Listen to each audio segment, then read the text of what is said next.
Hello, madam, is it audible? Yes, sir. Your Yeah, voice is audible.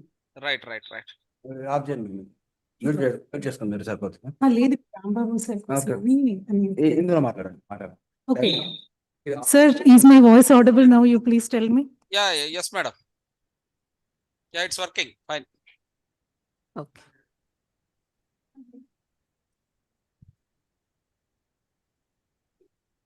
Sir, is my voice audible now? You please tell me. Yeah, yes, madam. మన Sorry.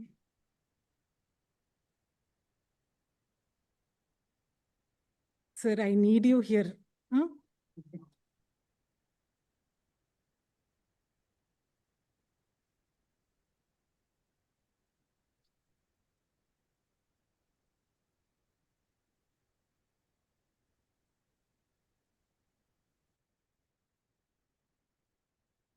Host ఎవరు sir?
Sir, Rambabu sir, I think you can join from here. Ecos, yes.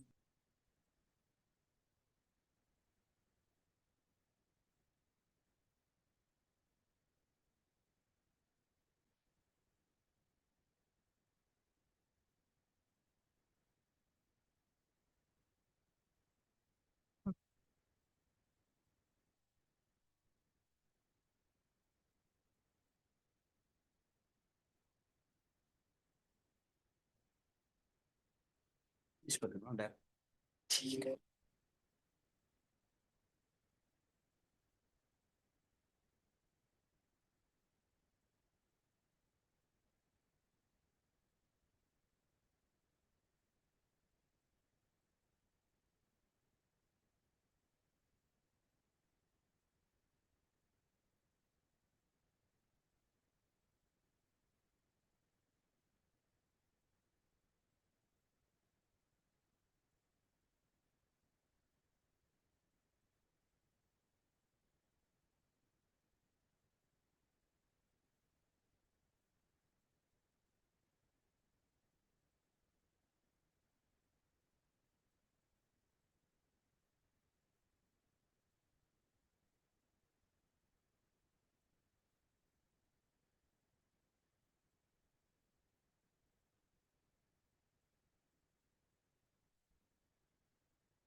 Madam. Hello. Hello.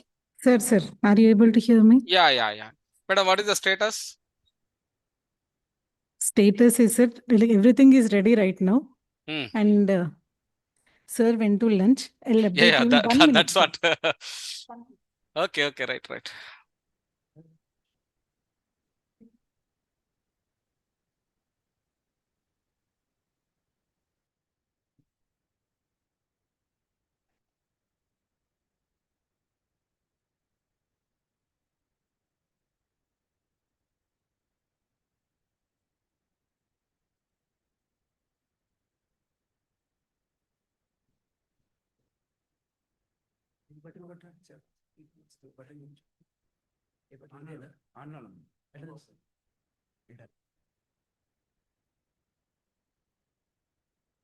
Light is పోతుంది.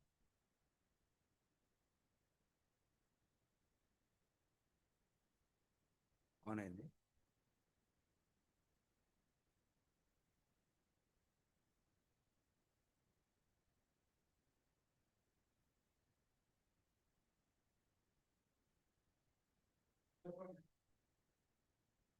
Sir, hello. Rambabu, sir. YouTube streaming కోసం sir పెట్టేశారు కదా streaming. దాంట్లో మనము ఈసారి వచ్చారు రమ్మని వచ్చారు అన్నా sir.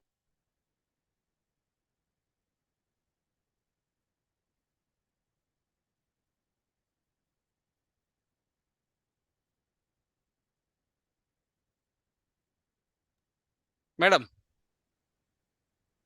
Hello. Madam. Sir 2 minutes లో స్టార్ట్ చేస్తామన్నారు. Okay, right. Arun sir join అయ్యారు. Make him co-host. Sir, Madam. Sir, tell me, sir, I'm listening. Yeah, no problem. Yeah, is it audible? Yes, sir. Your voice is very clear and very audible. No Right. problem. Thank you. So you will be starting the session, sir. Yeah. Okay.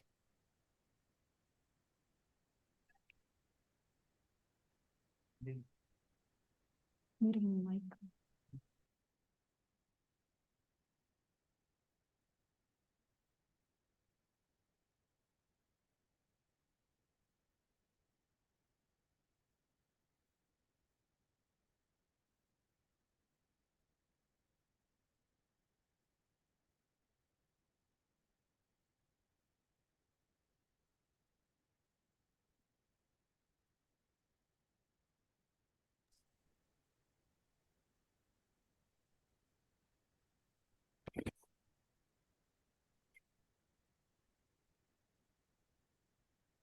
Video on చేయన్నా?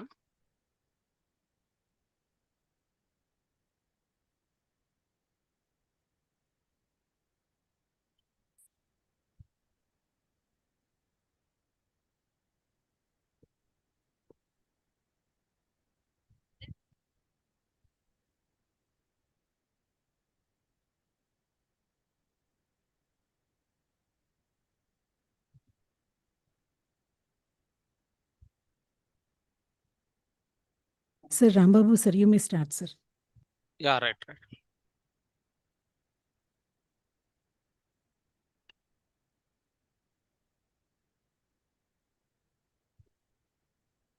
Yeah, good afternoon, everyone. A very warm welcome to all of you to this 2-week online faculty development program on the art and science of successful proposal writing, techniques, strategies, and best practices. It gives me an immense pleasure to extend my heartfelt greetings to our chairman, sir, Dr. Raghava V. Cherabuti, Principal, sir, Professor K. Ram Mohan Reddy, sir, and Vice Principal, sir, Sir, Professor. please hold on, sir. Here there is a... Sir, Rambabu, sir.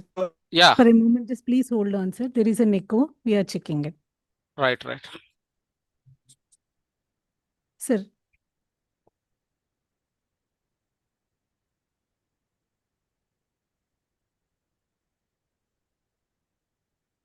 Sir, you may please start, sir. Actually, there was an echo, so I stopped you. Right. Thank you. So, uh, as a convener of the FDP, so it gives me an immense pleasure to extend my heartfelt greetings to our chairman, sir, Dr. Raghav V. Cherabuddi, and principal, sir, Professor K. Ram Mohan Reddy Garu, and vice principal, Professor L.C. Shivareddy Garu, and the heads of the departments, and the conveners, faculty members, and the FDP participants joining from various institutions across the country.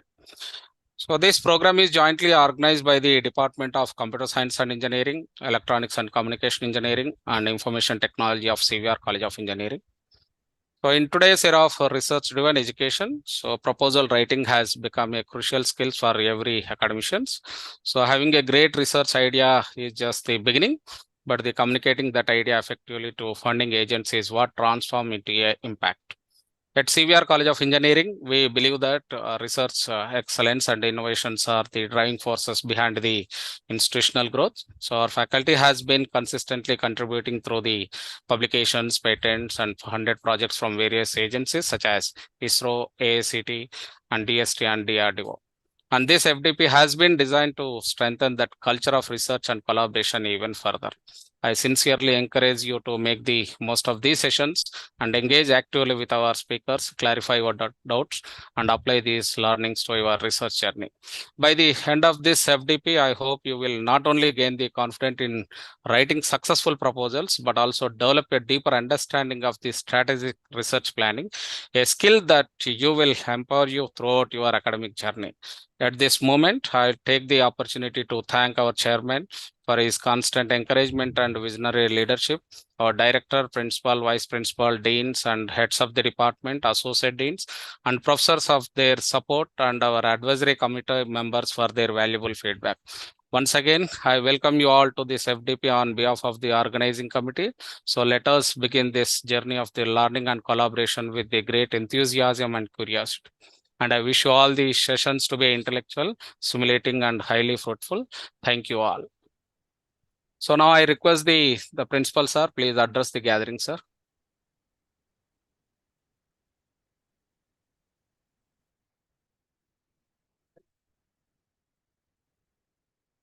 Is it okay?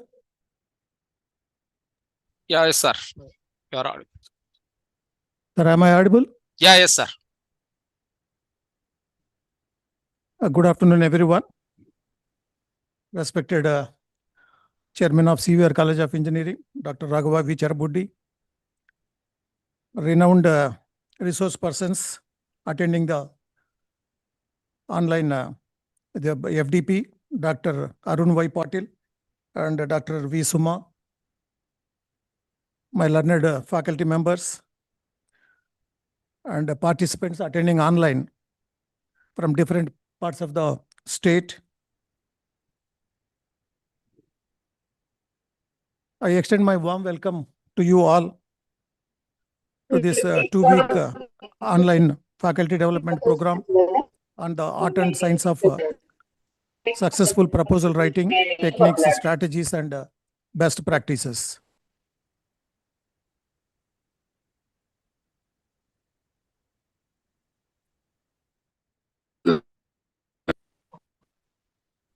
First and foremost,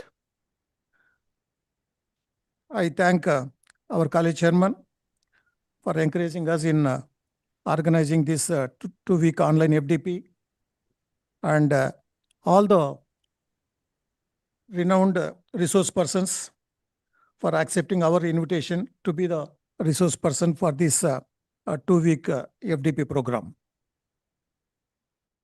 At this juncture, I would like to brief about the academic journey of CVR College of Engineering. CVR College of Engineering is established in the year 2001 under the aegis of Cherabuddi Educational Society. The chairman of the college, Dr. Raghava V. Cherabuddi, having worked in Intel and Microsoft for 14 years in USA, he returned to India to devote his full time for the growth of the institution. The college was started in the year 2001 with an intake of 220 seats with 4 disciplines, branches. Now, in a span of almost 24 years, by next March, the college is completing 25 years of its existence. So during these 24 years, now the college has blossomed into one of the premier technical institutions in the state of Telangana. Now, the intake of the college is 1920. So we have got now the college is offering 12 undergraduate programs with an intake of 1,920. In addition, the college is offering 6 MTech programs. The college is accredited by NAAC with A grade. The college is autonomous, UGC autonomous status, and all the eligible undergraduate and the postgraduate programs are duly accredited by NBA. In addition, since 2017, CVR College of Engineering is ranked by National Institutional Ranking Framework, NIRF, in the band of 101 to 200. The strength of the college is mainly due to foresight and vision of our beloved Chairman Dr. Raghava Vicharabuddhi, qualified, competent, and dedicated faculty members, and progressive contributions made by our students in terms of both academics and placements. Coming to the faculty, as on date, there are 444 faculty members. And out of these 444 faculty members, 200 faculty members are with doctoral degrees, and 42% of the faculty are women. The college has 44 acres of sprawling and lush green campus. The college is also providing the creche facility to the kids of staff. So with this brief introduction, now I extend my warm welcome to all the participants. In this connection, I am thrilled and overwhelmed to share that the participants registered for this FDP is 2,211, which is very unprecedented. And now, because of your participation, now I consider that we are grand success in organizing this 2-week FDP. My sincere advice to all the participants at this juncture is engage actively, pay attention, and maximize your learning during this 2-week FDP. And our goal is to empower all the faculty members on the art and science of successful proposal writing, the techniques, strategies, and best practices. I wish this 2-week FDP a grand success. Thank you. Thank you, sir, for your motivational remarks and constant support. I am Dr. Swapna, convener and professor, Department of ECE. Good afternoon to everyone. Respected Chairman, sir, Principal, sir, Deans, heads of departments, our esteemed resource persons, faculty colleagues, and all the participants joining us today from across the nation. I extend my warm and heartfelt welcome to you all. CVR College of Engineering has always been progressive in fostering research-oriented learning and academic excellence. Upholding that vision, we are organizing this 2-week online faculty development program on the art and science of successful proposal writing, techniques, strategies, and best practices. With the growing emphasis on innovation and funded research, every faculty member aspires to contribute impactful solutions to societal and technological challenges. However, transforming a creative idea into a fundable proposal requires structured planning, strong justification, alignment with funding priorities, and clear communication. Sir, is my voice audible? Yeah, yes, madam. Yeah, thank you. We are truly delighted to share that we have 2,211 participants joining us from every region of India, a remarkable response that highlights the growing national interest and strong relevance of this FDP. Over the next 2 weeks, experienced researchers and academic leaders from reputed institutes such as IIT Jammu, VIT AP, Manipur Institute of Technology, DSCE, Bangalore, DRDO, and others will lead the sessions covering essential aspects like introduction to research proposal writing, literature review and problem identification, research design and methodology, budgeting and resource planning, hands-on proposal writing, research proposals for extramural grant, research funding opportunities. We believe that this FDP will enable our participants to enhance their research credentials, secure extramural grants, and strengthen the research ecosystem of their institutions. The constant support and motivation from our college chairman are the primary reason and driving force for organizing this professional event for faculty members. I express my sincere gratitude to our chairman sir, principal sir, and the heads of ECE, CSE, and IT departments for their constant encouragement and support in making this program possible. We, the organizing committee of FDP, are highly indebted to all the eminent and distinguished speakers for accepting our invitation to be the resource persons, and especially Dr. Arun Y. Patil sir and Dr. V. Suma madam, who are with us for the inaugural session. I also thank my fellow conveners and the entire organizing team for their dedication, coordination, and planning. I also extend my sincere thanks to all the participants for the trust and enthusiasm shown towards this program. We look forward to the successful outcomes, impactful proposals, and future collaborations that emerge from this platform. Once again, I warmly welcome you all to this FDP and wish everyone a highly enriching and productive learning experience. Now, I would request our resource person, Dr.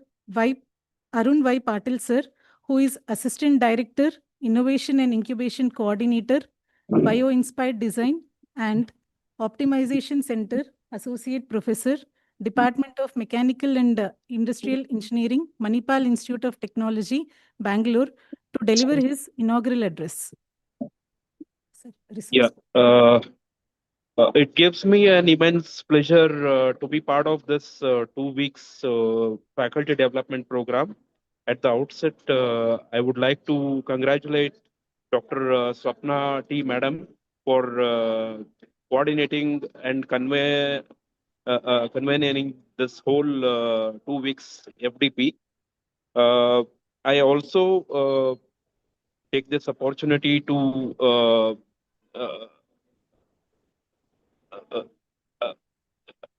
sorry for this. I also take this opportunity to gratitude and acknowledge to be part of this whole 2 weeks FDP with the support from CBT Institute of Technology, Telangana. I take this opportunity to even thank the whole administrative team, like from the principal to till the HODs and the faculties who are part of this 2 weeks faculty development program. I see here there is a good a cluster of people who are from different domains being invited for this 2 weeks inaugural session, as well as the continuation of this will be a kind of a roadmap which can be set to the faculties who can take it from here onwards to their research journey. So this, I think, will be one of its kind, especially because usually I see 3 to 5 days faculty development development programs, but this is being 2 weeks, which is almost like exhaustive in itself. So this is a kind of awareness as well as training which can benefit all the faculties, either from the freshman level or even the seniors who are interested to be learning this whole journey of research along with the funding proposals. So sorry for the inconvenience because I am outside the college campus today due to some personal reasons. But I'll be more than happy to be part of this from the next 2 days' time, and look forward for this fruitful engagement with the whole resource person. Even I thank Dr. Suma Madam, who's been part of with us. We have been continuously working towards this kind of training programs at different parts of India. And at the outset, I again congratulate CVT as a institute to take this forward and achieve new milestones, probably. So this can be a benchmark to other institutes which are nearby Telangana region. So with this, I would once again thank the whole administrative team and the faculties to leverage this skill sets which are being covered in the whole 2 weeks uh, schedule. Thank you. Sir, thank you, sir. First of all, thank you for accepting our invitation and for being part of our 2-week faculty development program inaugural session. Thank you, sir. Now I request Dr. V. Suma Madam, Vice Principal and Head CSC, DSCE Bangalore, to deliver her inaugural remarks. Good afternoon to one and all. First and foremost, it's a deep gratitude to express myself to the chairman, principal, vice principals, dean, and especially the convener of this 2 weeks FTP program, all the faculty members, staff, as well as participants of this entire program for giving an opportunity for me to just address, express my few words in this inaugural session. Thank you so much to each of you, and I really have to congratulate the institution, CVR College, for who has taken up this initiation. As what Dr. Arun was just mentioning, we are jointly working together for so many places throughout the nation. We do deliver such talks or such types of FDPs, especially on proposal writing. Together we have done, but never we have seen this type of 2 weeks program. So I really have to congratulate the entire team and the enthusiastic participants who are over here. As just mentioned, with the acknowledgement to the institution and the entire management team, I would like to put forth my few words. Why should this type of programs be organized? Writing proposal and having FDPs upon this topic is such a common theme.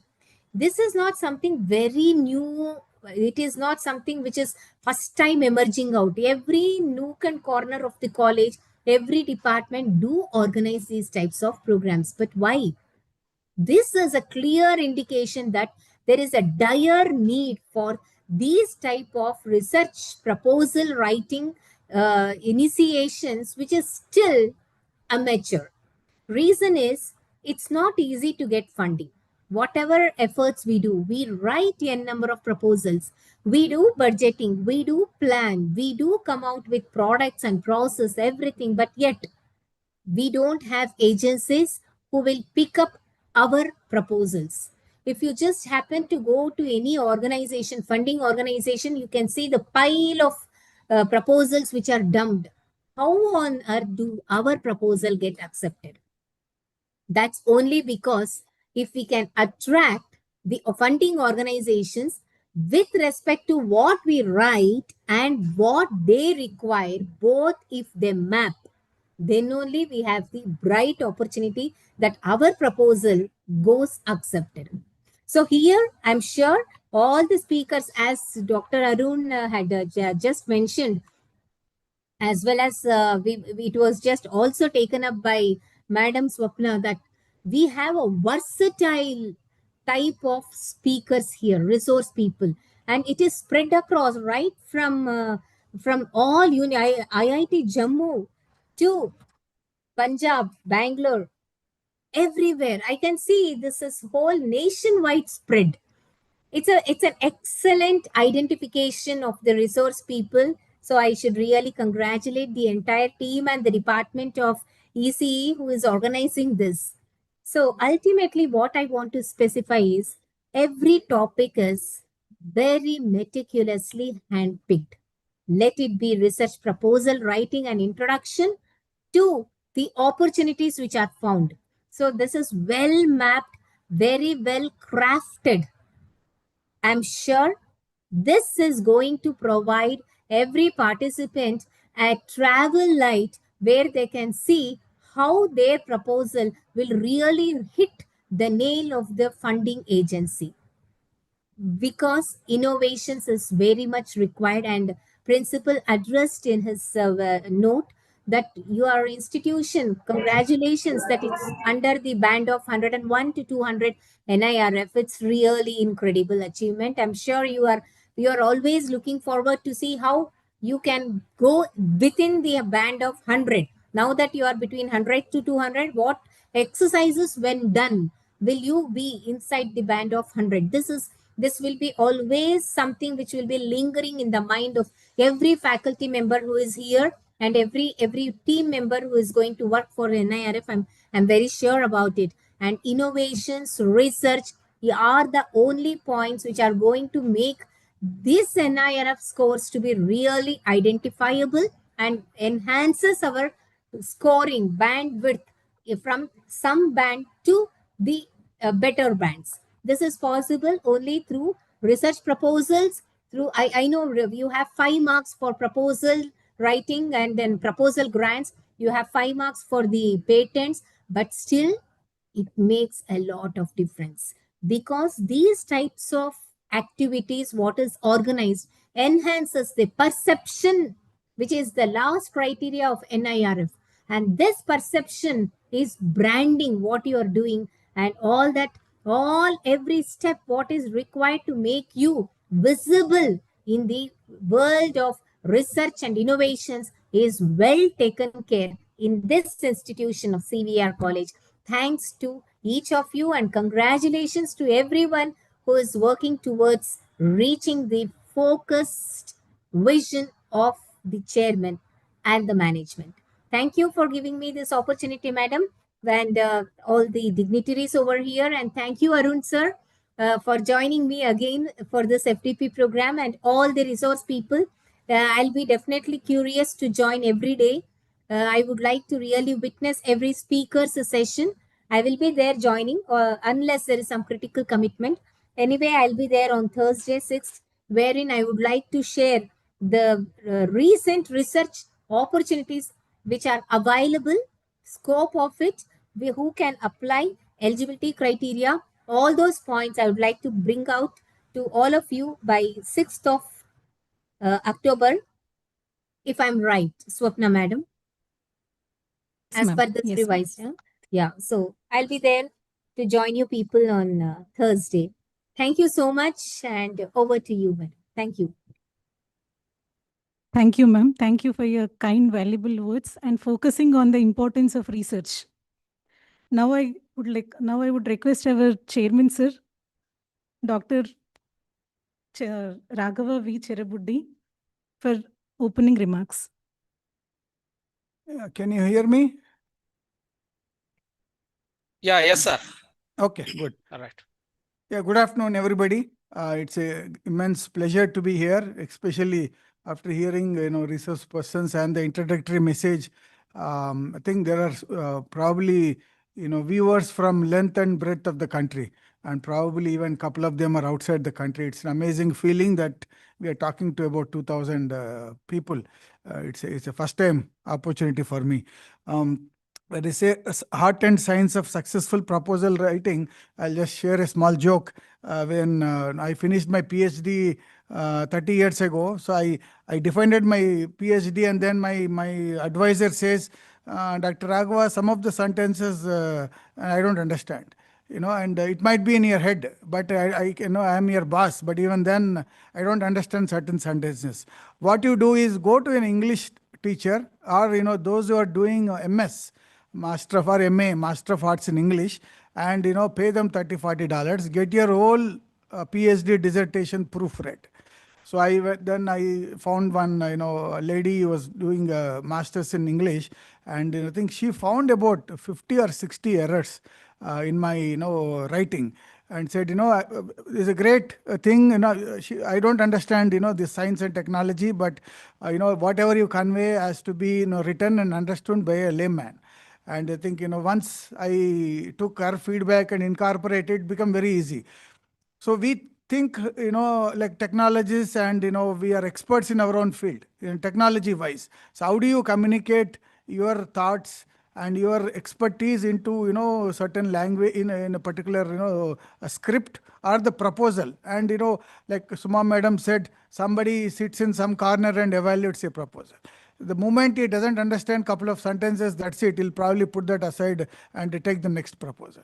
So I think I think proofreading is one, not English, but you have to ask your colleague or somebody in the same area to read and make sure that is understood by everybody. Or at least, your colleagues, half of the colleagues should be able to understand what you have written.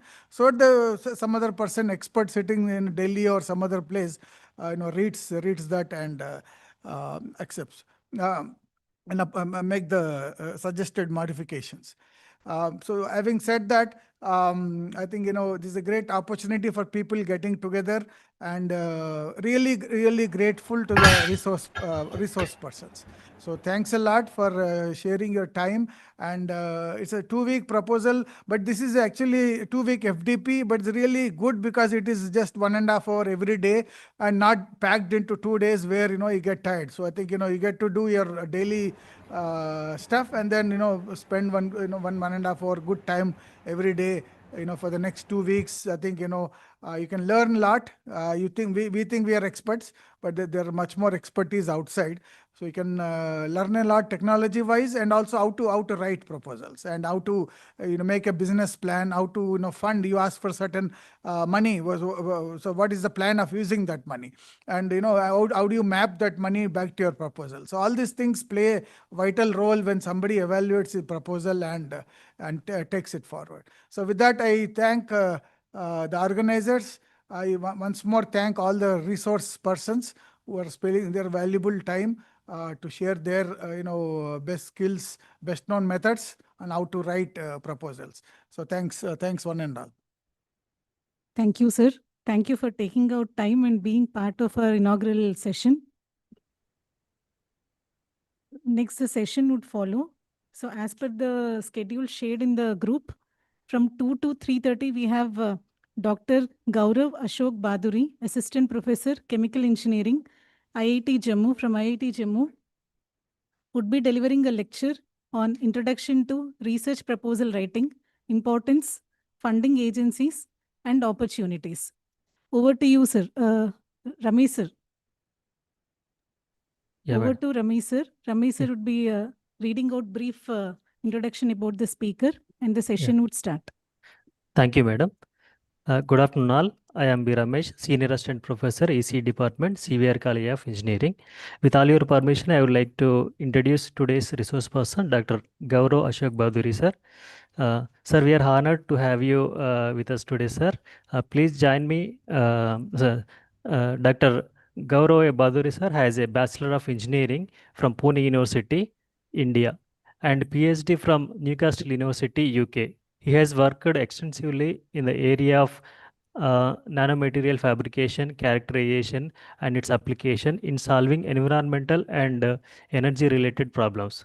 Dr. Baduri sir has worked at various capacities at National Chemical Laboratory, Pune, Newcastle University, UK, Northumbria University, UK, Indian Institute of Technology, Kharagpur, Manipal University, Jaipur, and He is currently an assistant professor and was the founding head of chemical engineering at Indian Institute of Technology, Jammu. He is the head of process intensification and a nanoscale advanced materials laboratory, dealing with providing interdisciplinary solutions to a variety of environmental and biochemical engineering problems. His group deal with extraction of nutraceuticals and agrochemicals from waste biomass, uh, biochar, biomass to biofuel conversion, and photonanomaterial synthesis for sensor applications. Please join me in extending a warm welcome to Dr. Baduri sir.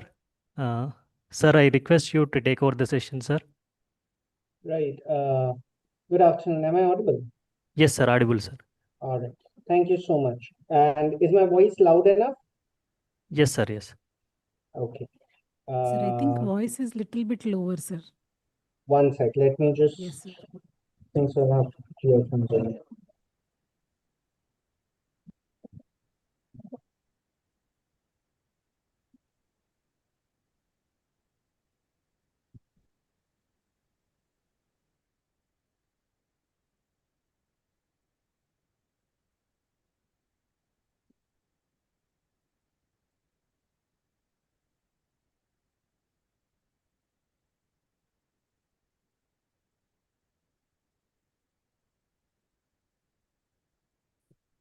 Um,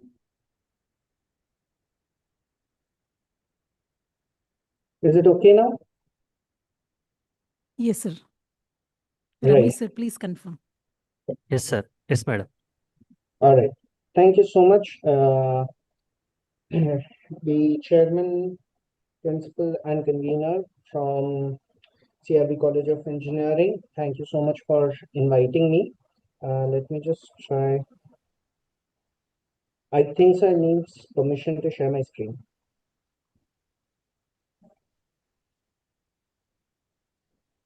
Okay. Thank you so much.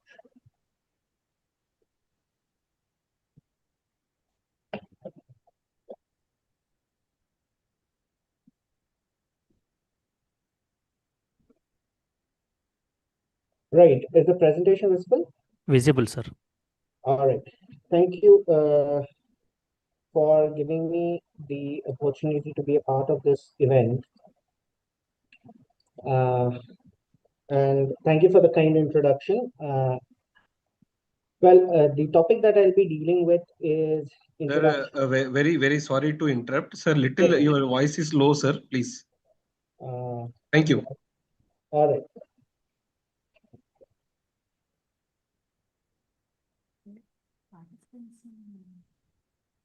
Sir, if that is laptop without mic, you can speak, sir. If that is laptop without mic, also please speak.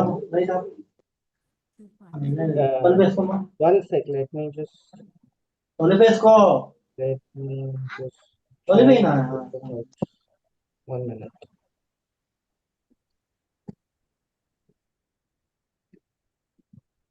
Ramesh, sir, Madam. yeah, please confirm about whether the speaker is audible and loud.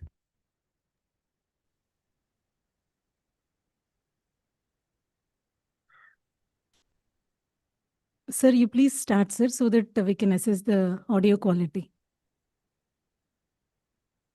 Gaurav, sir, you may please Sir, start. and I think sir has exit from that meeting. Now he is available. Okay. Am I audible? Yeah, audible, sir, but voice is a little bit low. Voice is a little bit low. Can you just give me a minute? Let me just join in from my laptop. I'm actually Sure, joined sir. my desktop. Sure, sir. Yeah, Swapna, madam. Sir. Make Gaurav sir as co-host from that host laptop is there itself.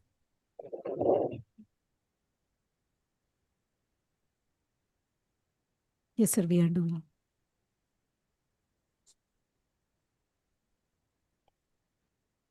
Done, sir. Okay.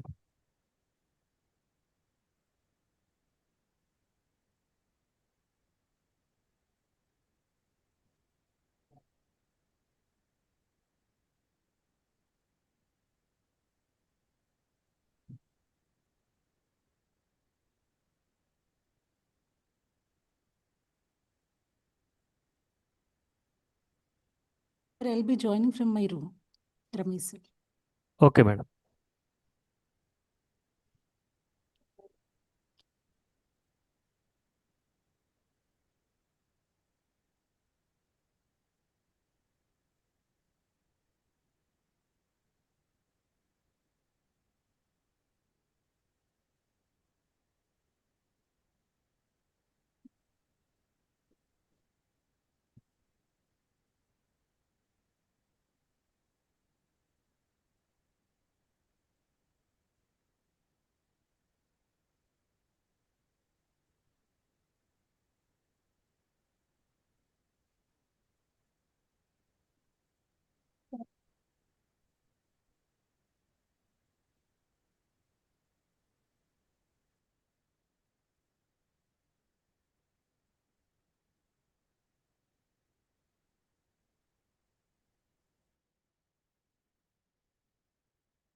Please unmute, sir, from your end.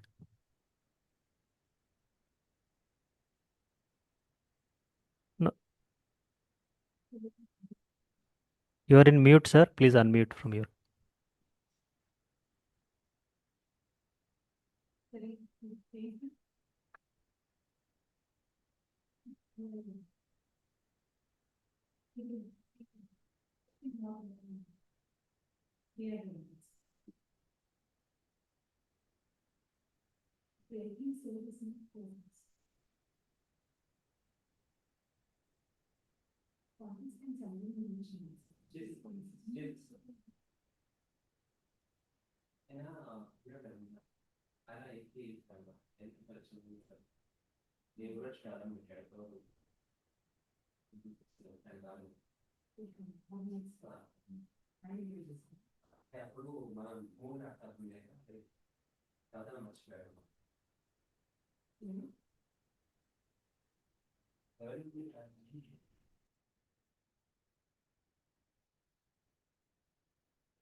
Hello. Now audible, sir. Yeah. Now is it clear enough? Clear, clear, sir. All right. Let me just share my screen.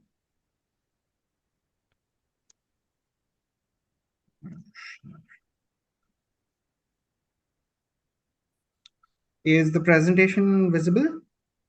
Yes, sir. Visible. Okay. Right. Good afternoon. Sorry for all the confusion. I am Gaurav, and I'll be talking about this topic, which is Introduction to Research Proposal Writing, Importance, Funding Agencies, and Opportunities. Well, I do have a line of speakers after me who will be talking on each of the topic that I'll be covering in far detail than what I have been given time for. However, my what I'll do is I'll just get the ball rolling and we'll look at some basic things about research proposal writing. Mainly, the thing that we are looking at is why are we writing these research proposals? What are the funding agencies that we cater to? And what are the different opportunities that are there within this entire uh, domain of research proposal writing? Okay, so what we begin with is the first idea of what is research. Well, one way of looking at research is it is a systematic evidence-based inquiry aimed at fulfilling an objective that is replicable at any instance, provided the same conditions of the study.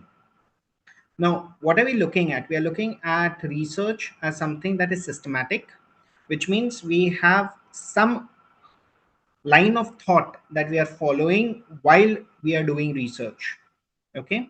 And as we are following this line of thought, we need to put in evidence as much as possible. So maybe it can be something wherein if you're looking from a philosophical point of view, you'll be using logic, and based on the logic and the assumptions that you make, you build up a theory. If we look at from a mathematical point of view, it would be a step-by-step progress of a mathematic formulation. And in terms of an experiment, it's a systematic form of putting in one set of experiments by changing different parameters. And generally, we're looking at an objective that we would like to fulfill. When we are looking at an objective that we are trying to fulfill, this objective is something that we set. Now, what is this objective and how will it be addressed is the point of our own study. Now, each one of us, depending on whichever background we come from. So say an electrical engineer would put up a problem from electrical engineering, and a civil engineer would put up a problem from civil engineering. So the objective that they'll be setting up will be within the domain of their research problems. One of the most important thing is this needs to be replicable, which means say someone in Jammu sits and does an experiment, then someone at say Thiruvananthapuram should be able to reproduce it as it is, provided all the same conditions are met. Okay, and this is something which is very important. Now, why do we do research is the first question. So we have something known as the wall of knowledge. This is just a picturesque idea, but to give you just an overview, we have something called as the wall of knowledge. Now, the wall of knowledge is a hypothetical concept wherein you have this big wall that has all the knowledge in the world, and for every place you will have some gaps that are there in this wall of knowledge. And what we are interested by doing research is to fill in these gaps. Okay, please remember that whenever we talk about research as a whole, research may not be something that would build up a new wall of knowledge. It might be that you'll be doing a very small incremental change in what already exists. However, that piece of justification that we need is to fill up this blank slate, which is called the wall of knowledge. Okay, and we tend to understand, hypothesize, and find out a solution to all these problems one step at a time, and we are trying to build up something which is there with some basis, or sometimes just out of the blue want to try a new idea.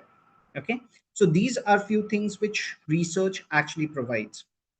One very important application of research is that as we start filling in the wall of knowledge, we make in more and more literature for people to read. Okay, and this is something with which we advance what we have and what we will be 10 years from now. So we are trying to develop ourselves. We're trying to make our lives better, our children's lives better, their children's life better. And this is something what research is always looking at. Now, what is the process of doing research? For the audience, those who have a PhD and have gone through this entire grind of research, it is this big circle that we keep going round and round.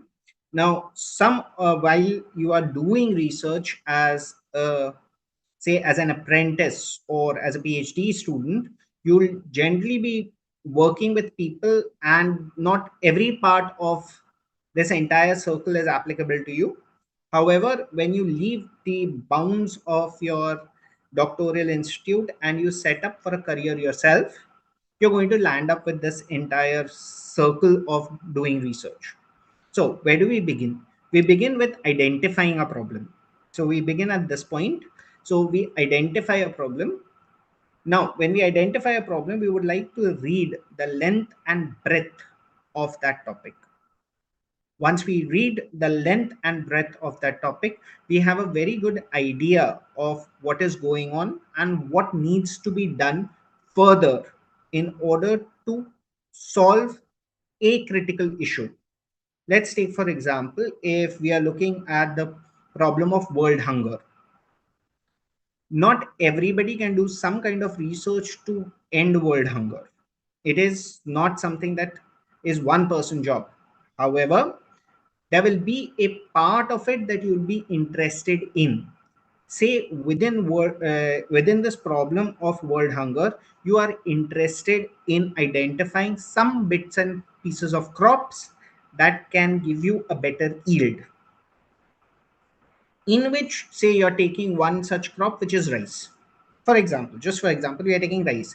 there are multiple different species of rice that are already being cultivated. What is new? You may either genetically modify them, you may either change their microbiome in order for them to sustain in an environment which is not generally sustainable for them, or you might just do some kind of agricultural practice modification to increase the yield. In that case, each one of these would be identified as a unique solution to one small bit of a problem. So that's what we are looking at when we are identifying a problem. The more clarity we have about the problem, the better is our understanding of what we would want to get at the end of our study.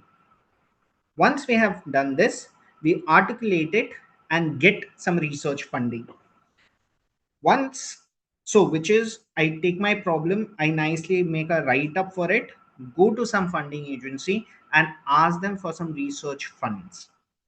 Once I get this fund, so over here we'll be very optimistic and we'll actually say that we have written a nice proposal, we are going to get our funding. So once we get our funds, we sit and we do the study.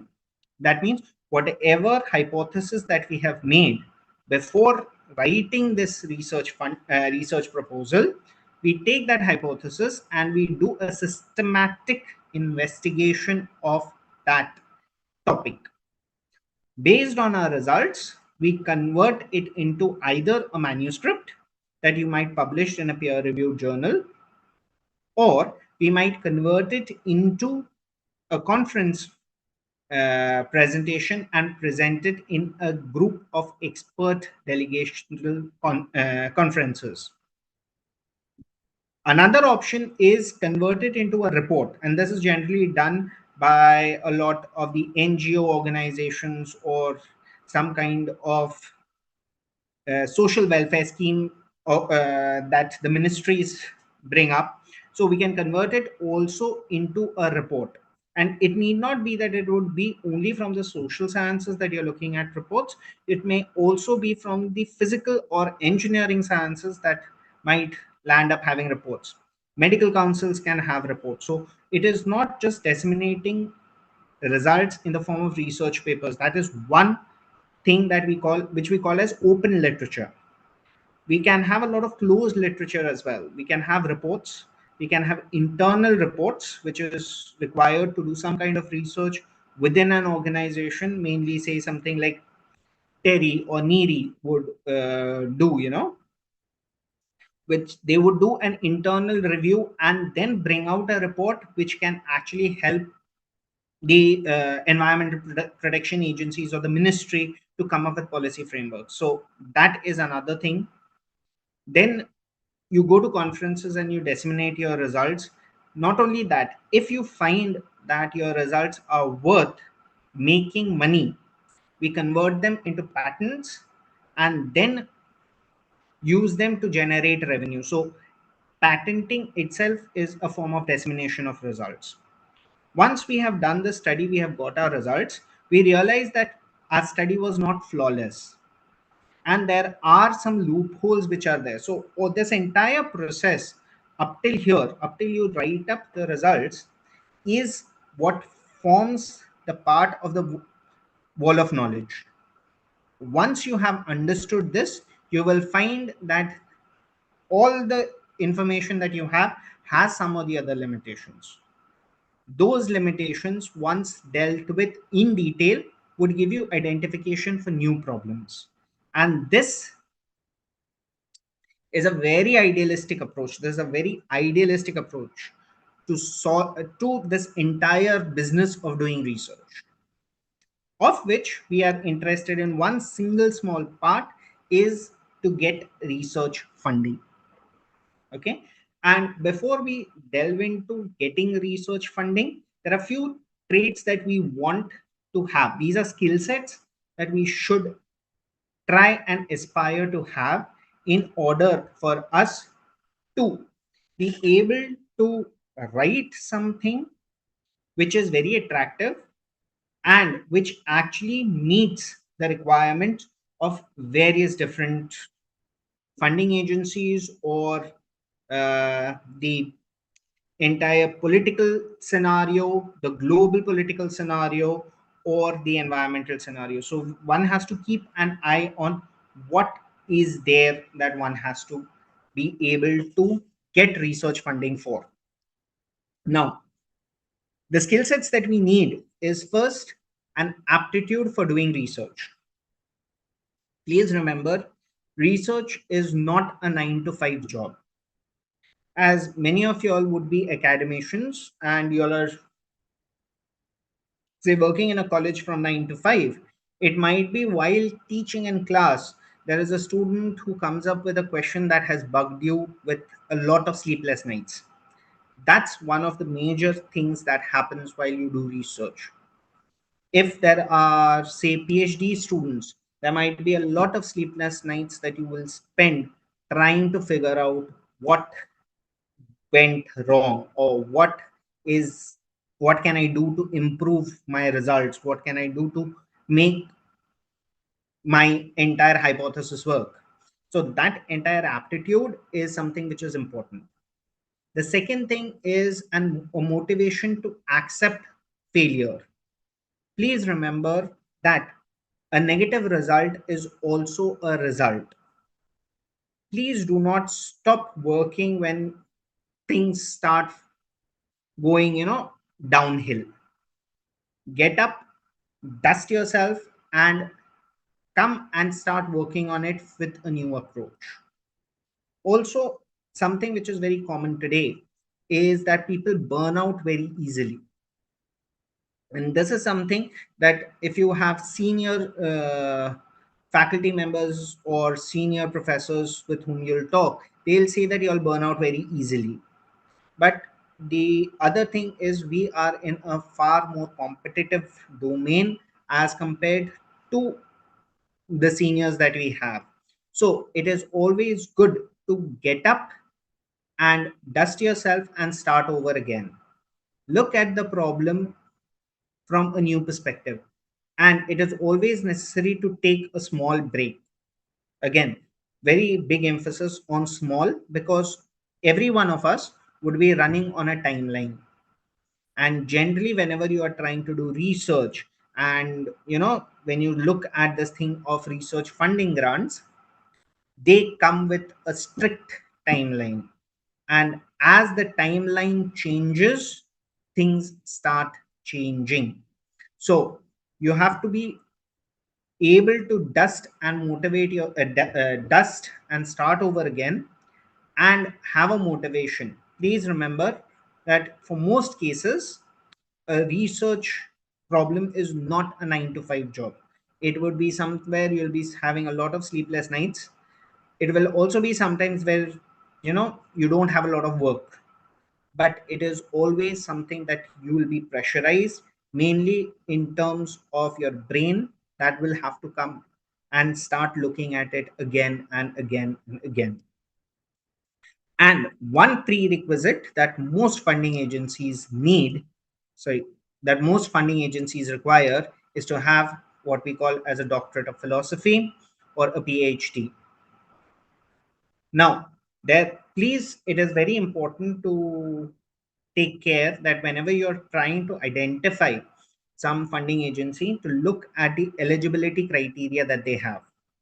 For example, when we talk about medics or medical research, a PhD is not what they are looking for.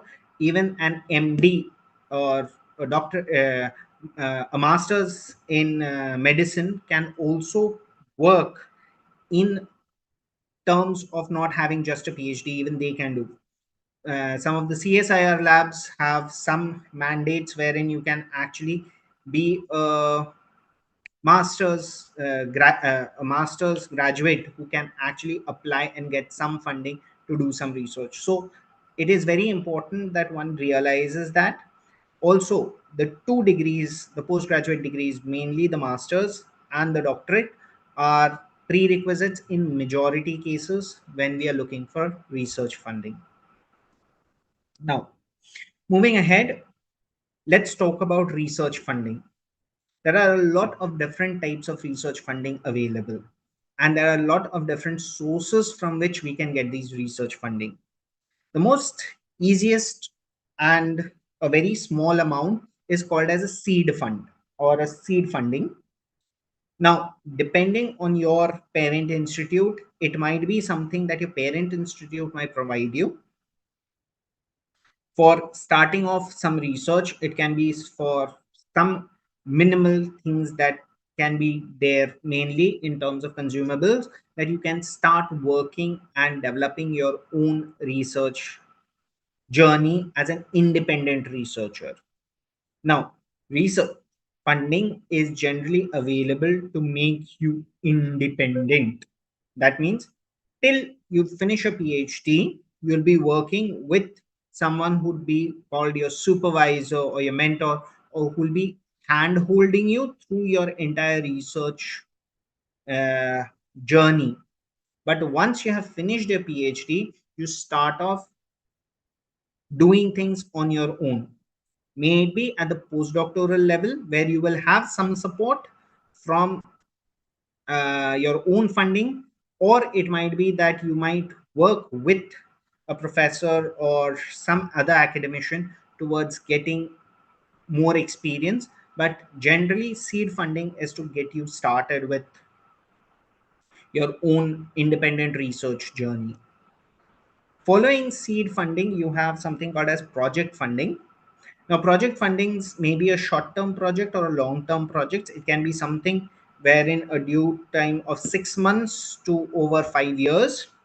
And these are very target-oriented funding that you will have. So it might be that you will get a very small project wherein you are trying to develop a prototype, or you have a small project like the final. Most engineering students know that during the final year they tend to have some kind of a project. So that's the kind of thing that you're looking at, but it may span from 6 months to over 5 years. So a lot of funding agencies actually provide what is called as project funding.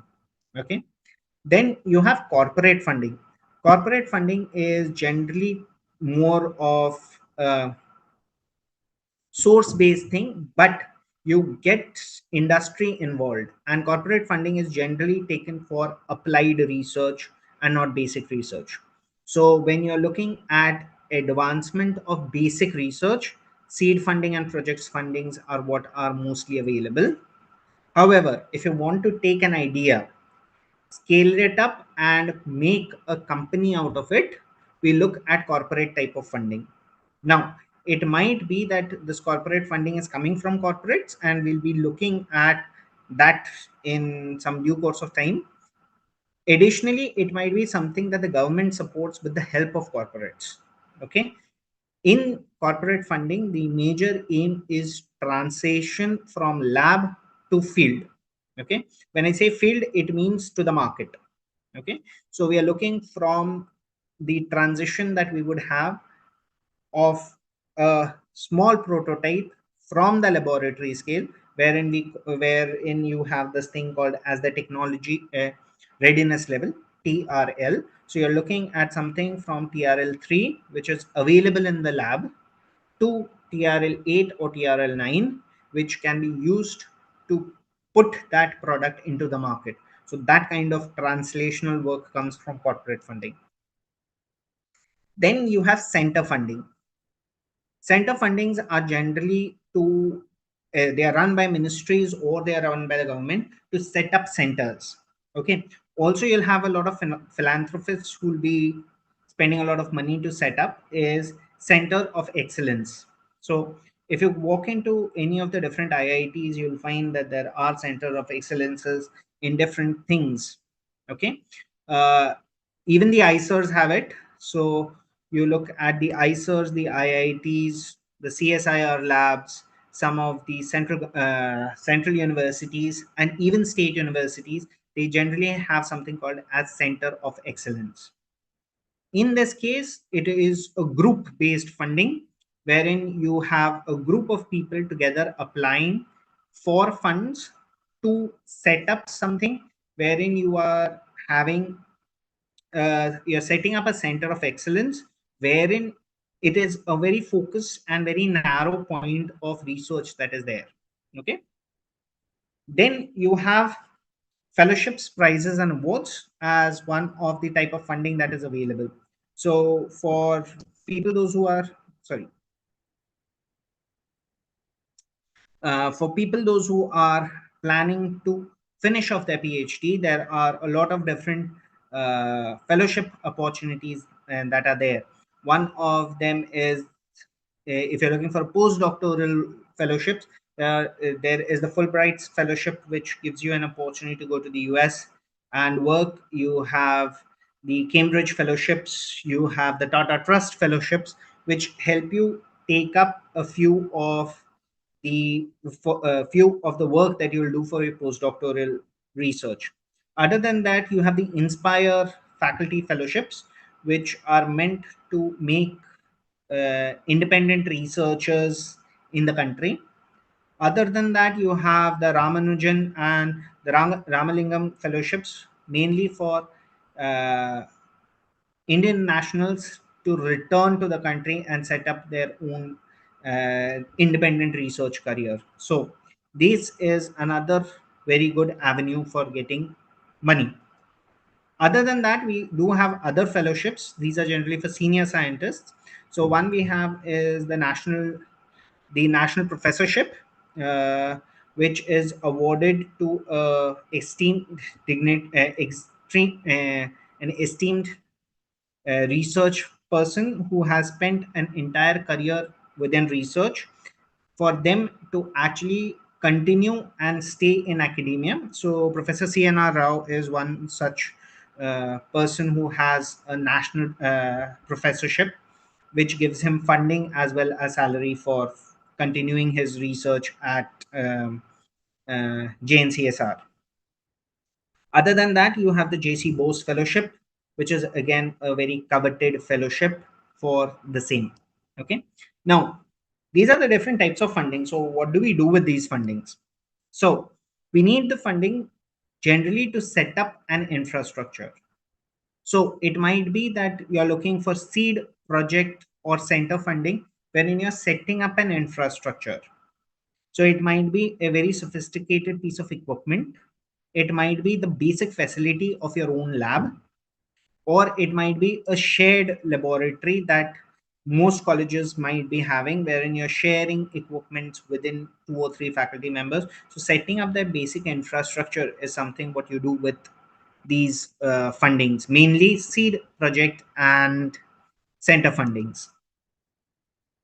They can be used for innovation and dissemination. So seed fundings are generally used for innovations. You also have funding for going and visiting conferences and going and presenting your work at national or international seminars. So those are wherein you can use the funding for either doing some innovative work as far as lab work is concerned, or you may use it for travel for different kinds of events. Now, depending on the funding agency requirement, these will change. Then it is also used to sustain and progress your own research. Say you have got a seed grant, you have set up a lab, and you have got some results. That can then be used further to get funding so that you can keep working on this. So if you remember the circle that we discussed, let me just go back. So if you look at our idealistic circle, once we have got our results and we have identified limitations, we can again identify a new problem, get research funding, and the circle can continue to work. So that is what I mean to say when I am saying to sustain and progress with your own research. Say your equipment is stopped working, so you need money for its maintenance. That can be picked out of some of the project funds. Either you can replace the equipment, or you can use the contingency fund to repair and rework with the equipment. We also have funding to collaborate and cooperate with each other. So there's a lot of funding that is available for travel in terms of building up networks. So a lot of ministries give funding for cooperation and travel. And there are a lot of MOUs between different countries that are signed up. So you have the Indo-Australian partnership, you have the Indo-Israel partnership, you have the Indo-UK partnership, wherein you can collaborate with professionals or universities abroad or professors abroad and try to find a midway wherein they have some expertise, you have some expertise, and you collaborate to develop and further enhance your own research journey. Lastly, there is a particular type of funding which is available to giving back to society, wherein say you have developed some really nice things that can actually help society, and to take it from say the lab into the field and disseminate it, you do have some kind of fundings that are available for this. And generally when you talk about giving back to society, we are talking about generally NGO type fundings, wherein you are trying to develop a social impact with your own research. So that's what is there. And currently this is a focus globally that has been taken, is whenever if you're using public funds to fund research, then at the end of the day, the outcome should come back to society. There should be engagement of society within this entire research framework. Now, next is where do we start looking for research funding? And this is a very small list, but there's just a few things. So we start with the most famous thing that we go is ask the government for money. Okay, so the first place that you'll go and ask is the government for some money. And there are a lot of different programs under which the government has agencies to disseminate money for doing research. The most common and most wide used one is what has which recently ACRB has changed to, which is called as the Anusandhan National Research Foundation, or ANRF.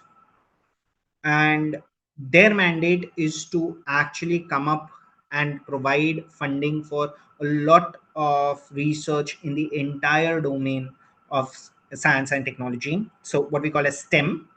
So science, technology, engineering, and mathematics. So you're covering this entire domain with the ANRF. ANRF is an independent body. Other than that, another big funding agency from the government is the Department of Science and Technology, and even the Department of Biotechnology. I have not listed it, but that is also there. These are two big departments under the Ministry of Science and Technology that actually fund a lot of research. And with them, they generally tend to have a very focused research domain. So say DST would come out with a proposal in one very niche area, and all the people, those who can affiliate or associate with that, can apply for funding. So ANRF is a little more bigger umbrella. DST would become a little bit narrow on the funding opportunities that they provide. Another is CSIR, that's the Council for Scientific and Industrial Research. When we talk about CSIR generally funds its own research laboratories. So there are a lot of research laboratories like the National Chemical Laboratory, the Indian Institute of Chemical Technology, the Marine Research Laboratory, the Indian Institute of Petroleum Research. So all these, there are like these multiple research laboratories all across the country, which are governed by the Council of Scientific and Industrial Research. And it is this agency that can provide funds for doing research with these labs, within the labs, as well as they can also fund the research of association with these labs.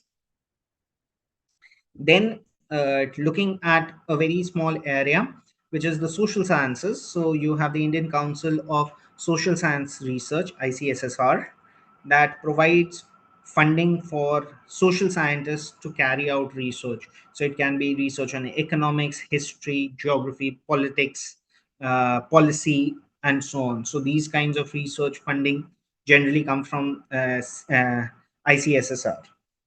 Say you are a engineering institute, you are an engineer, and you would like to engage with society for doing some kind of research. So you want some, say you want some data, or you want to disseminate your research into society for people to use and test your product. So you can join up with some social scientists and apply to ICSSR for funding. So ICSSR is not just pertaining only to the social scientists and humanities, but even the other sciences or the physical sciences and biological sciences can apply, as long as it is within the interest of social sciences.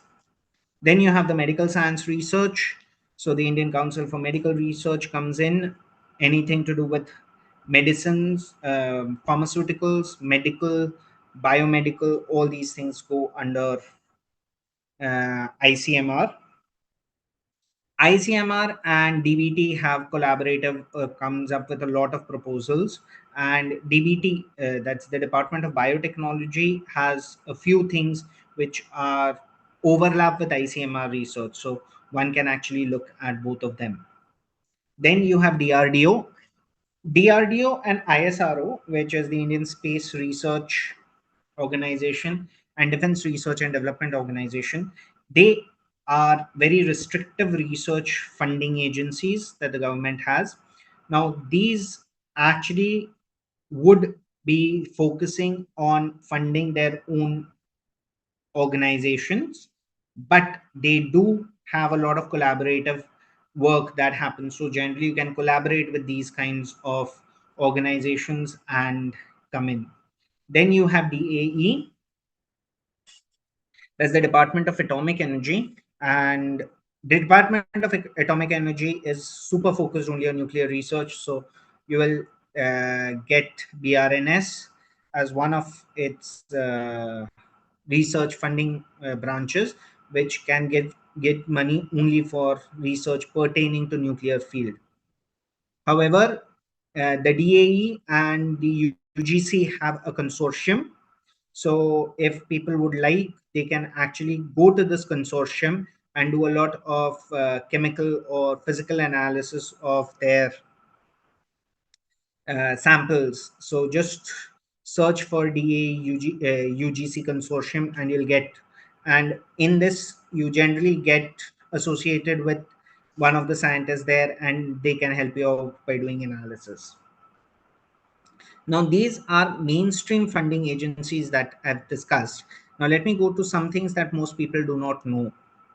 There are a lot of ministries within the government that provide you funding for extramural grants, for setting up centers. So these are just a few that I'm listing here.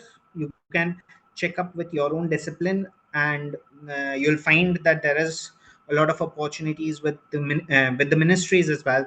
So Ministry of Petroleum and Natural Gas, Ministry of Coal, Ministry of Earth Sciences, the Electronics and Information Technology Ministry. So all these different ministries have their own R&D spending budget.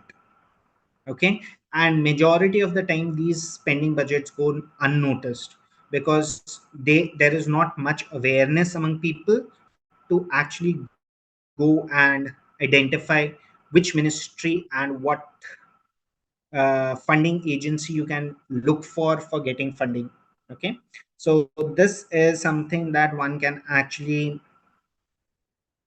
look at, is the different ministries, and each of them have different funding mechanisms. Okay, some of them also have funding for setting up center of excellence. So say you are 10-15 people within your own institute, or you may collaborate with institutes nearby wherein you can actually commute very easily and set up a center of excellence by taking everything into account, and you can apply to a ministry for funding. So some Ministry of Petroleum and Natural Gas or Ministry of Coal does have special calls just for setting up centers of excellence.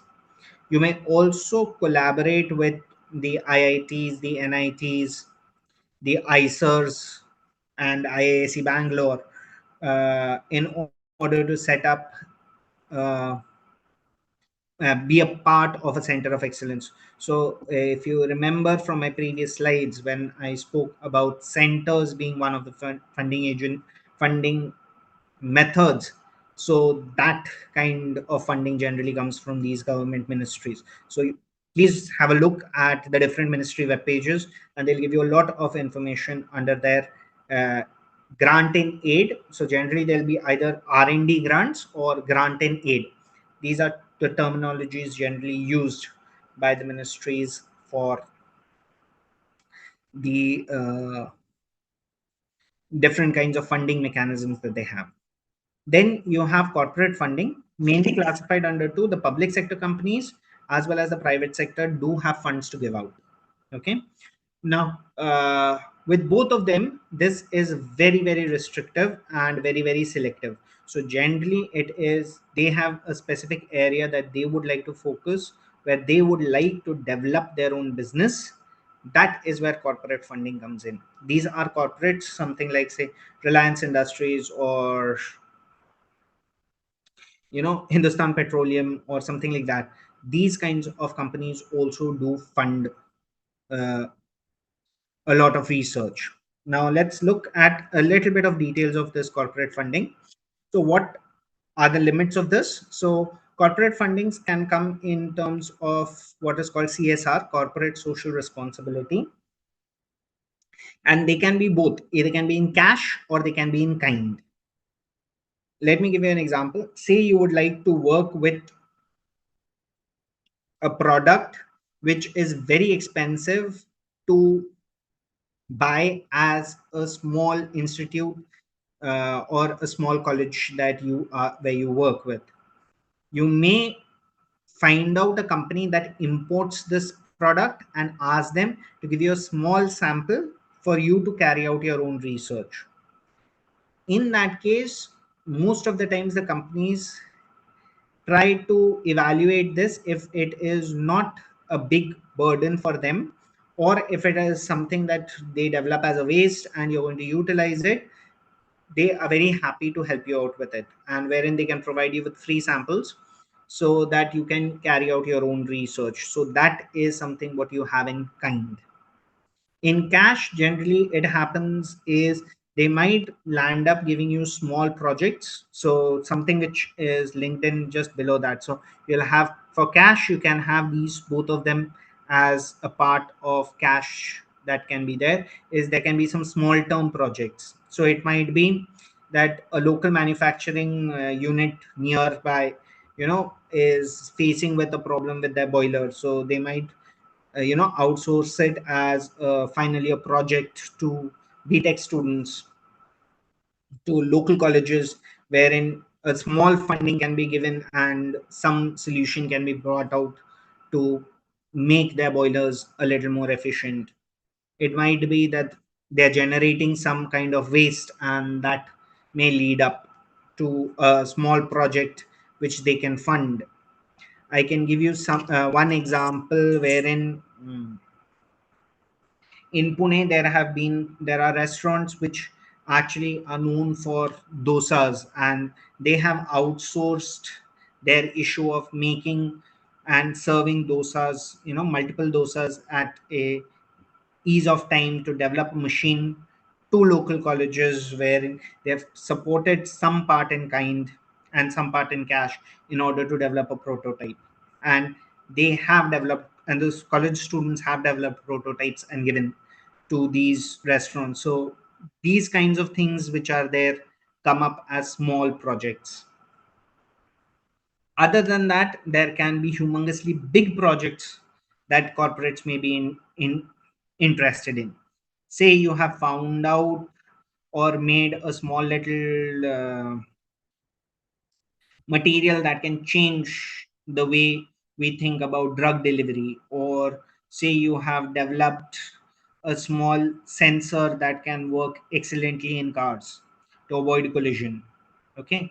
Or you come up with a prototype for, say, agricultural tool.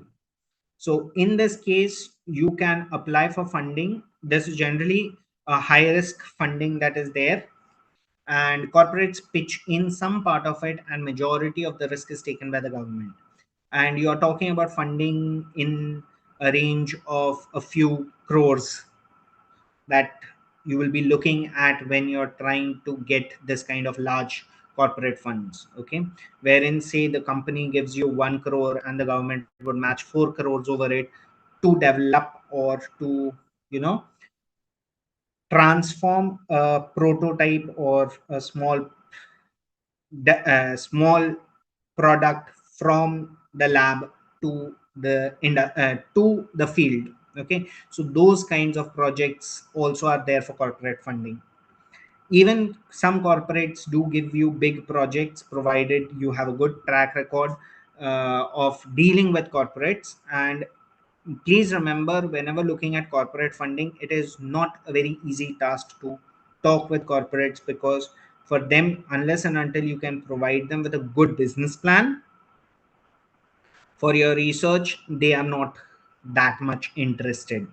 So if you're looking for engagement with corporates, you'll have to develop a rapport and then start working towards trying to get funds for setting up research or progressing your own research with the help of corporates on board.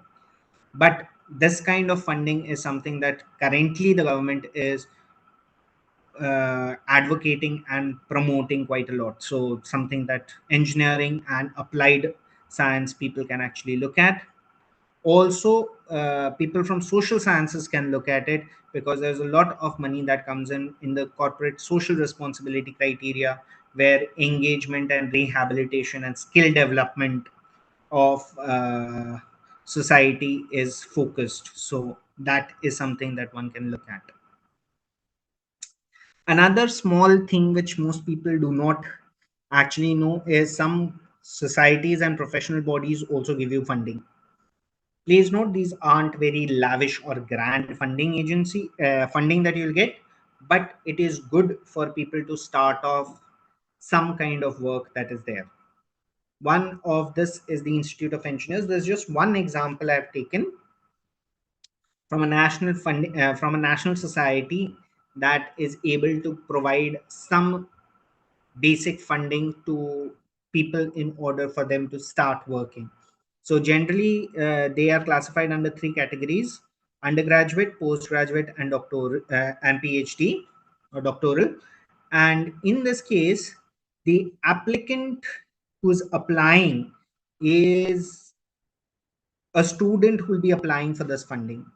So it's a student who will be applying for this kind of funding, and it is not a very big amount. So we hear that you see the grant amount that is there is something ranging from 50,000 to 1.5 lakhs. So it's not a very big amount, but provided if you can set up, or if you're enthusiastic as an undergrad or as a postgrad or as a doctoral student and would like to start work as an independent researcher, then you may look at this funding that can be available to you for starting off something, to test a small little hypothesis, provided you have the equipment to just, you know, buy some chemicals and do some experiments in the lab, or buy some raw material to make a small little prototype. That kind of things can be done. So these are a few funding agencies that most people don't actually look at. So these are very good opportunities for people, those who are not having a lot of resources and would like to begin, and would like to start off with and get some support to build up their own research career. So this is one very interesting and very good opportunity that one can look for. Like you have a national body, you also have an international body. So I'm just giving one example. This is the Royal Society of Chemistry, which is a UK based organization. It's a non-profit organization catered under the Royal Society, and they give projects up to something around about £5,000 So when they are talking about projects up to 5,000 pounds, that would turn out to be somewhere around about 5 lakh rupees, you know. However, they have restrictions and eligibility criteria are important. Like if you look for the Institute of Engineers, there are some eligibility criteria which need to be fulfilled in order to get the funding. The same is applicable to international bodies also. However, here, if you look at their eligibility criteria, there are a few things that you will have to be able to meet for application to these funding agencies. Also, one thing would be that sometimes it might be that you will need to take membership of some of these agencies, and some of them get subsidized if you have an Indian counterpart on board. Like, for example, if you're a member of the Indian Chemical Research Society, then you get some concessions when you apply for the Royal Society of Chemistry or the American Chemical Society memberships because of the MOUs these societies have within one another. So these are few things that one can actually benefit from. Now, when you're looking at these, let's take the Royal Society for example.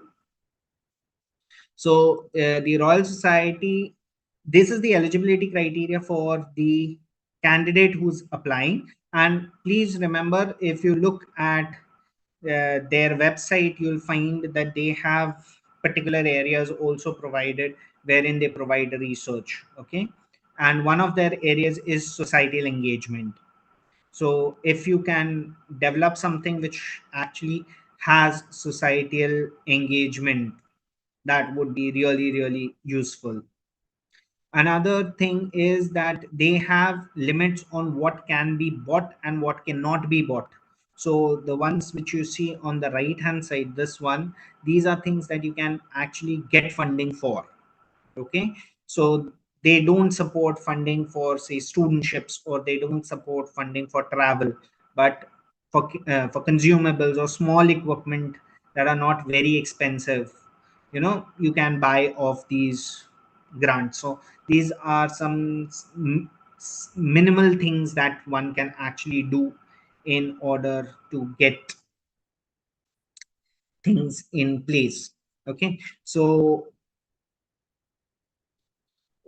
in conclusion, we are what we looked at was we looked at different kinds of research. We started off with research, looked at how research work is done, and where does funding agencies actually hold a very important place, how these funding agencies are how these funding types are classified, and what these funding can be used for.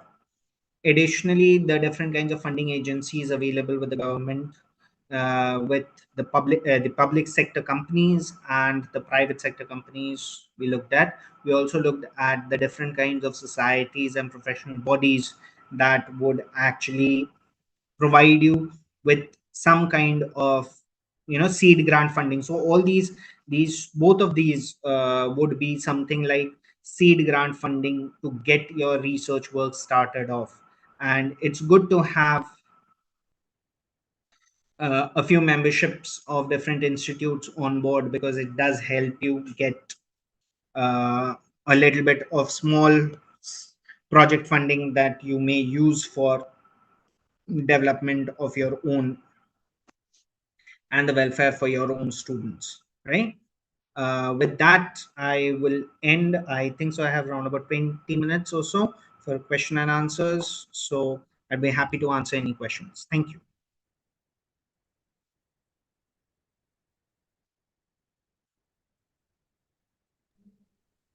Surita raised her hand, sir, just to.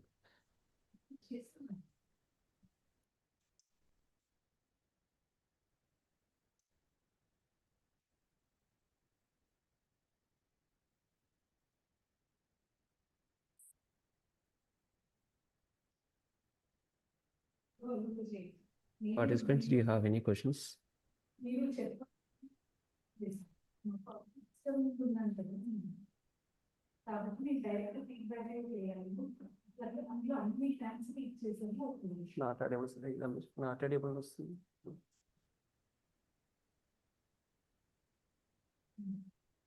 Wait, if people can actually type the questions here, that also would should work.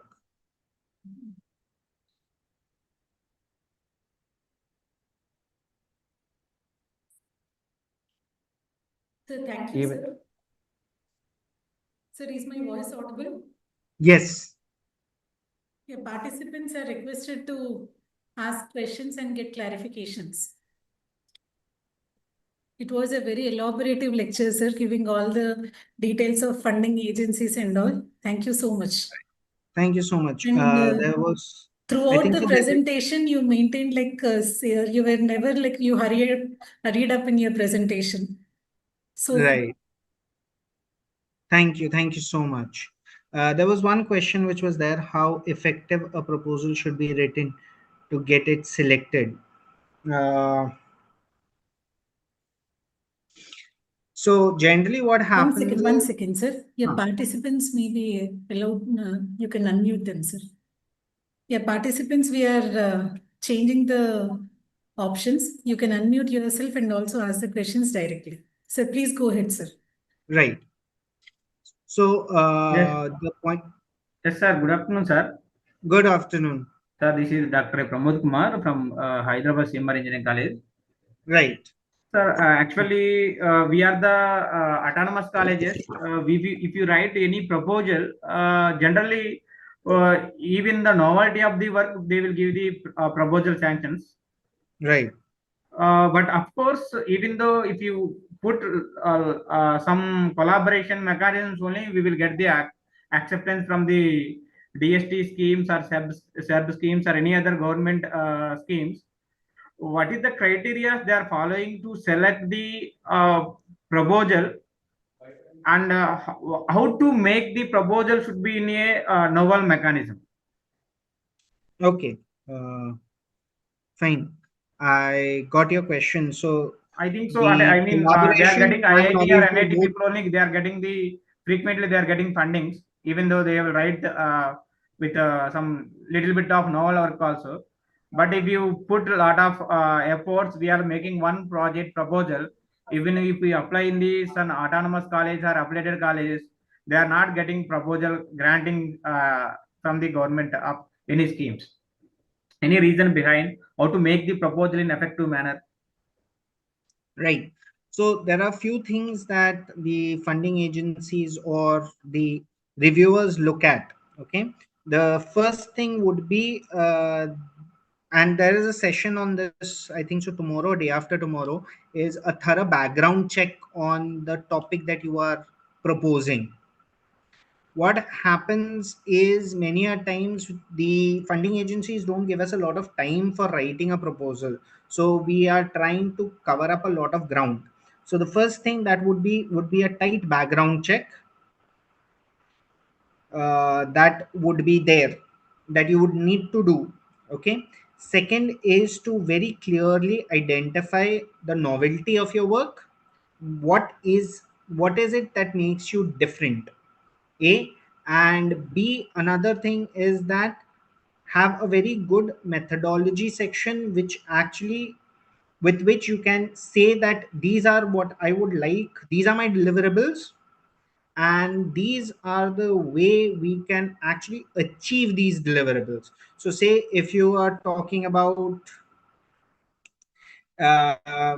doing a chemical reaction, A plus B giving C plus D, so you should be able to identify that what my A is, B is, and Y is. Say C is a very important product, so what makes that product important, including what is the marketability, what is the market size, how well it can be marketed. So that one aspect should be there, not in detail, but as a part of your proposal that should be there is the commercial aspect of it. Today the government is looking for majorly transformational work. Okay, so one small paragraph or one small section on commerciability of the product, as well as say you are going to do this chemical reaction. So how are you going to monitor it? What are the different parameters that you're going to work out, and why are you working with these parameters?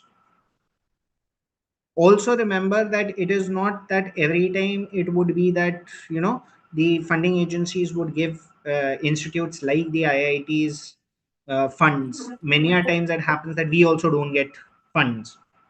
Many a times it happens that there are no reviewers available in the country to review the work, or it goes to a different reviewer who may not understand the topic very clearly.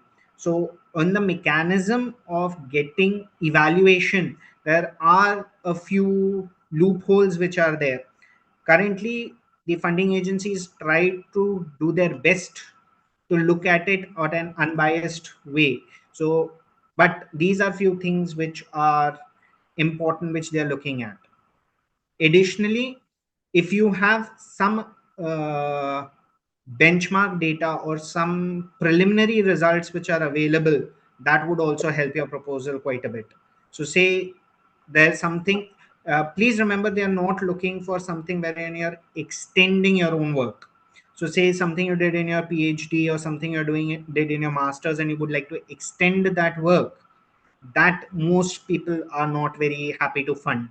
But if you cautiously look at it and elaborate it very nicely, and it should not just look at it as an extension of your work, then the possibilities of getting funding is far better.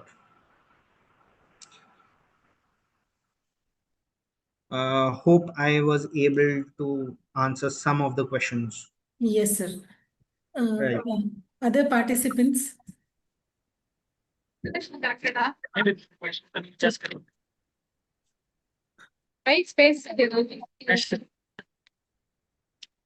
Madam, I think your voice is not much clear.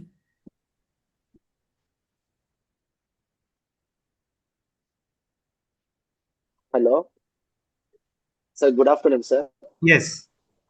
Please go ahead, sir. Sir, this is Rajnikant, sir, from Siddharth Institute of Engineering and Technology, Puttur, Andhra Pradesh. Right. I have a small query, sir. Is that a funding agency is required to publish any paper, sir, any research paper, particularly for elsewhere, like, high impact factor? Are they see funding for funding agencies, sir? Right. Let me get your question. So you're asking if the funding agencies are looking for research papers being published or research Yes, paper. I don't think within India we have any funding agency that gives you funds for getting the research paper published. As far as my knowledge is concerned, I don't think so there is. However, if you have, you may use the contingency grant to meet some part of the requirements, but you'll have to look at the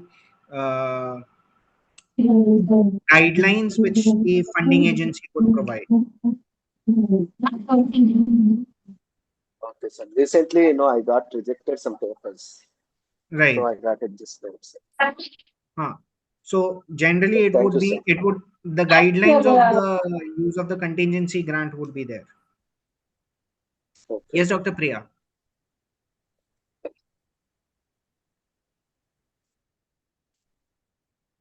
Madam, Dr. C. Priya.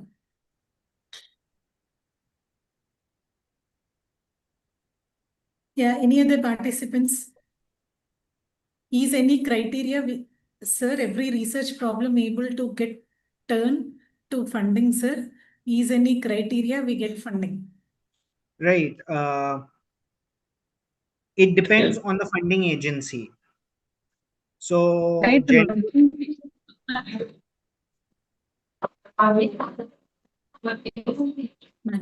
please mute the Priya. One thing that is there is depending on the funding agency, there are limitations and subject specificity for getting funding, which means, say if you are working, so something like ANRF funds a broad umbrella of different fundings that are available. So it has a very broad area of where it funds. But say ICMR or ICSSR, they have a very niche area of funding. And sometimes, like say Department of Science and Technology would take out a particular call. So say they'll talk about, I want in say use of coal, or they might say in cold storage. So they will say that we are giving funding only in cold storage. So if you're working in cold storage, you can apply for that. If you're not working in cold storage, if you're working in something else, then you'll have to tailor your entire project to that entire area of funding. So it is very subjectual that if you're able to get funding here or there, right? There was one more question which was there, was for contract faculty. In most cases for contract faculty, the funding agency guidelines don't allow them. However, if you work in collaboration and the PI is a regular faculty, you can actually be eligible to get funding. So for contractual or ad hoc faculty members, they are not eligible for most funding agencies, but few of the funding agencies allow you all to come as co-investigators. So you would need a principal investigator who's a regular employee or regular faculty. You may collaborate with them and get funding there. So Right. there is an interesting question. Why the Yes. funding agencies are not equal, maybe why the funding agencies doesn't have equal guidelines? Oh, that is something that is within their jurisdiction. So every funding agency tries to maintain and look at their requirements. So like I'll give you a very simple thing is eligibility criteria for major funding agencies is quite broad. However, the area in which they are giving funding is very restrictive. Okay, so therefore, like as I said, if you are working, if you're an engineer and you won't like to engage with society of disseminating your own research work, or like there was this one thing that Institute of Chemical Technology Bombay had done, was they introduced something called as an eco chula. And in order to get this product into the villages and make people test it, you need money. So in that, you collaborate with people from social sciences and you can get money from ICSSR.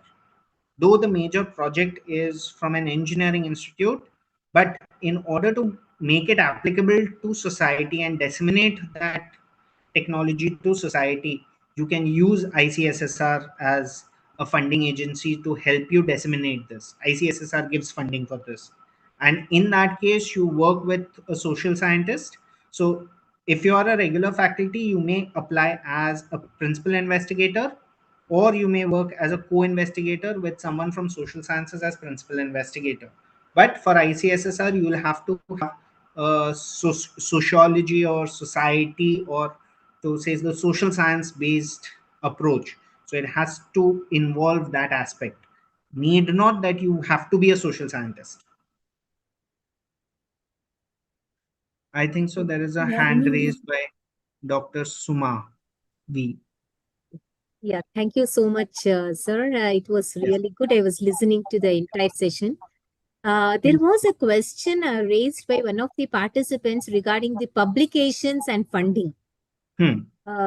Just as an information, I'll be anyway taking up in my last session on 6th of October, wherein I'll be giving them about the funding opportunity links and all. But what I just wanted to propose right now is, in the state of Karnataka, we have a funding organization which is called as Vision Group for Science and Technology, VGST. Right. Hello. Ma'am, you're audible. Please continue.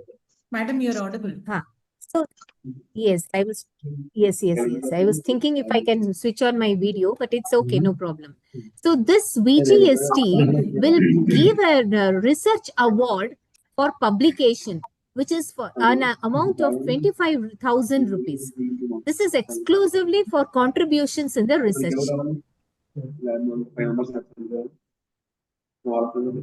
which are published. So I'm sure every other state also will be having such awards. I'll also explore more on that. But from the state of Karnataka, for one of the participants who asked, if you have research papers published and it is of a very good impact factor, definitely you can apply to Vision Group of Science and Technology, VGST, and based on your credibility and the citations as well as the impact factor, they will give you an amount of rupees 25,000, which is again a part of the funding amount. It's a funding amount. Award come funding amount. So this I just wanted to share. Thank you so much. Thank you. Thank you, ma'am. Thank you. That's a good piece of information for me as well. Thank you so much. So, Thank you. I think so. The Karnataka state government also has a few of such awards, if I'm not mistaken. Yes. The Karnataka state We government have has for students. Yes. For students, Karnataka State Council for Science and Technology, they are also giving, actually they are funding the student projects. Yes. And they also But, have one of the awards for PhD students as well. For yes, I think so. Research paper and PhD awards. dissertation. There is one. Right. I'm not. Right. I don't remember. I'd seen an email that is applicable to Karnataka State. Yes. Thank you, ma'am. Along with BITES organization, they do that. Yeah. And to add to that, Thank one you so more thing that others can also look at is the states. Each state has their own Department of Science and Technology, which provides research funding.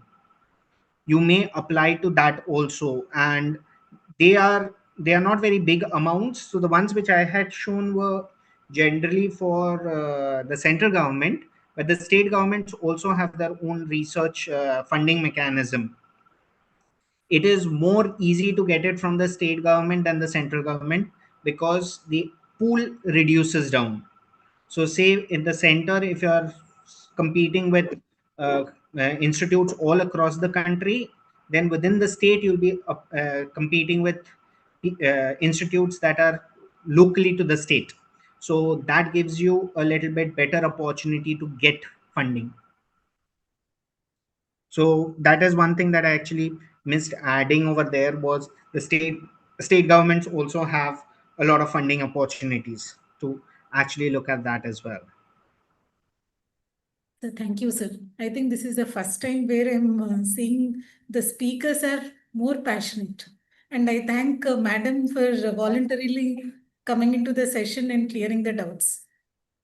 Yeah. Sir, we will stop the session here. Thank sir. you so much, ma'am. Thank you so much. Yeah.